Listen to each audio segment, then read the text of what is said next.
अस्सलाम वालेकुम वरहमतुल्लाहि वबरकातुहू। इत्तेहाद न्यूज़ में आप सभी का खैर मकदम। बेलगाम शहर में एक वक्त बड़े पैमाने पर मुहर्रम मनाया जाता था। आज इसी मौजू पर गुफ्तगू करने की कोशिश करेंगे। कई ऐसे देहात है जहाँ आज भी गैर मुस्लिम मुहर्रम मनाते हुए देखा जाता है। मुहर्रम का पैगाम वैसे देखा जाए तो कुछ और है, पर भारत के मुख्तलिफ इलाकों में अलग अलग तरीके से मुहर्रम मनाया जाता है। मुहर्रम महीने के 10वें दिन को आशुरा कहते हैं। आशुरा के दिन हुजूर अलैहिस्सलाम के नवासे हजरत इमाम हुसैन रज़ियल्लाहु अन्हु और उनके बेटे, घर वाले और उनके साथियों को करबला के मैदान में शहीद कर दिया गया था। महज करबला एक ही वाक़या इस महीने में नहीं हुआ, बल्कि दिगर भी इस्लामी फतवाहात, शहादतें और वारदातें पेश आई है। हजरत उमर रज़ियल्लाहु अन्हु की शहादत भी इसी पहली मुहर्रम को हुई है। खैर, खास तौर से शिया फिरके के लोग मुहर्रम को मनाते हैं और शहादत के दिन मातम मनाते हैं, जो आपने देखा होगा कैसे तेज हथियारों से अपने आप को जख्मी करते हैं। अब शिया क्यों मातम करते हैं, सुन्नियों का क्या तरीका है, ये अलग मौजू है। लिहाजा आज जिस तरफ तवज्जो दिलाने की कोशिश कर रहा हूँ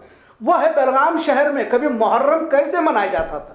ताजिए, पंजे, अलावा, 10वीं, 9वीं वगैरह हम बचपन से सुनते आए। अब असल इस्लाम से इसका कितना ताल्लुक है, किस कदर जहालत के तौर पर मनाया जाता है वगैरह 12 इस पर तबसरे किए जा चुके हैं। लेकिन ख़ास तौर पर मुहर्रम के वक्त बेलगाम में जर्दे की गाड़ियाँ निकाली जाती थी और उस वक्त शरबत भी तकसीम किया जाता था। इसका जिक्र फजीलत या बहुत अहमियत थी इसलिए नहीं, बल्कि कुछ पुरानी बातें याद आई जिसको वक्त के साथ लोग भूलते भी गए, और वो है मर्दानी खेल।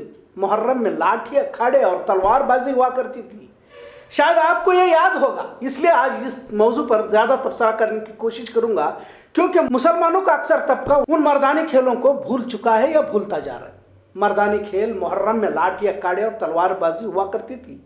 अलग अलग मोहल्लों में लाठी, अखाड़े हुआ करते थे। अक्सर और बेशतर नौजवान लठबाजी में महारत हासिल किए हुए ही नजर आते थे और लाठी खेलने की तरबियत भी दी जाती थी। खासकर तलवारबाजी के हुनर भी मुहर्रम के वक्त देखे जाते थे। जालगार गली, फोर्ट रोड, वडगांव, खासबाग, कंजर गली, बाशिबंद दरगाह इहाता, गांधीनगर इहाते में लाठी खेलने वाले नौजवान अक्सर देखे जाते थे। आज इन बातों का जिक्र इसलिए नहीं कर रहा हूँ कि आप भी पंजे पकड़ो या ढोल ताशे बजाओ, लेकिन जो तलवारबाजी का हुनर इन लाठी अखाड़ों में हुआ करता था और खासकर मुहर्रम के वक्त जुलूस में देखा जाता था, वो कहीं नजर नहीं आ रहा। आज जब नौजवानों का बड़ा तबका नशेबाजी में मुलव्विस है, सेहत का बिल्कुल ख्याल नहीं रखते और देर रात तक कट्टों पर बैठकर फिजूल वक्त बर्बाद कर अपने वालिदैन के लिए वबाले जान बने हुए हैं, इन्हें इन रास्तों से निकालकर सेहतमंद बनाने की फिक्र करें। नौजवान नस्ल ही इस मुल्क और इस कौम को संवार सकती है। लिहाजा इन लाठी अखाड़ों को एक बार फिर से शुरू किया जाए, इंतजामिया से इजाजत भी ली जाए। और इजाजत क्यों ना देंगे, जब नौजवान नस्ल मजबूत होगी तभी तो देश मजबूत हो सकता है।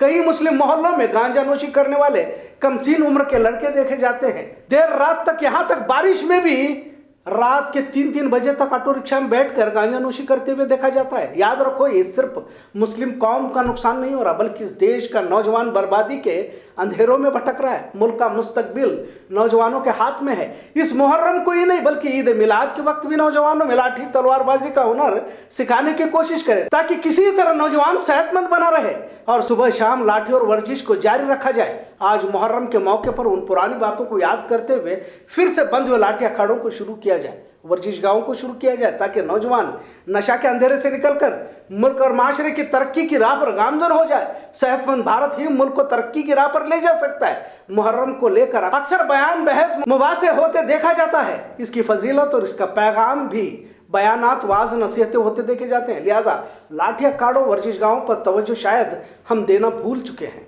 जिसे फिर से शुरू करने की जरूरत है। तमाम मोहल्ले की जमात वालों को चाहिए कि नौजवानों को नशा से दूर और सेहतमंद होने की फिक्र की तरफ ले चले, और शायद इसी तरह कौम और मुल्क के तहफ़्फ़ुज़ की कोशिश हो सकती है। इत्तेहाद न्यूज़ देखने के लिए शुक्रिया। अल्लाह हाफिज़।